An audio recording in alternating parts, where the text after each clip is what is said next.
Waben, Kabalen, pupunta po kami ngayon dito sa aming bibigyan ng tungkod na kasama ang aming pambansang konsihal. Yes, Konsihal Jojo Bitog at ang aming pambansang barangay captain Ronnie Capulong at kasama ko ang mga kagawad dito sa barangay Saramon. Pupunta po kami kay Milagros Marcelo para ibigay po namin ng kanyang tungkod. Oh, tara guys! Tara! Okay! Nay, siklod ko po. Siklod ko po. Opo. Ano po yung full name nyo, Nay? Yun, Nay? Milagros Marcelo. Milagros Marcelo. Pila na ko pong banwa? 64 po. 64. Ninano kayo po? Paralyze ko po. Paralyze ko po. So, magsayo pong lumakad na eh. Kailangan niya po yung tungkod na eh. Opo. O, yung good news po, dadala na yung kagawad Freddy Marcelo. Nay, happy na po yan, oh. Opo. Bibigyan na po ng akay ni Sol. So, ano po yung sabi nyo kayong akay ni Sol, Nay? Salamat po. Dinanda ko ang tinatod.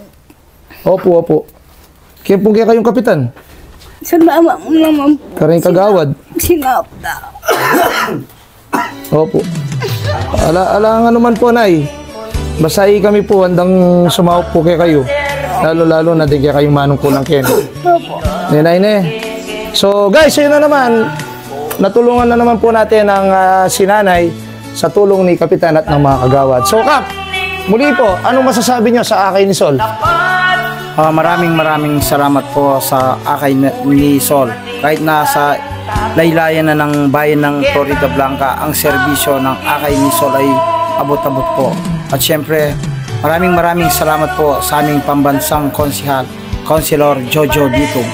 Sa ngalan po ng aking mga kasamahang kagawad, ito po ang inyong pambansang kapitan na nagsasabing maraming salamat po sa akay ni Sol.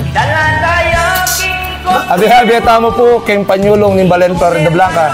Kaya abi po, di kaya katamong PWDs. So ako po ngayon ko yung pambansang konsyal Jojo Bitog magpasalamat kay akay ni Sol. Maraming salamat po akay ni Sol. God bless us all at mabuhay po tayong lahat. Thank you! O Kapitan Jojo, kaluguran naman.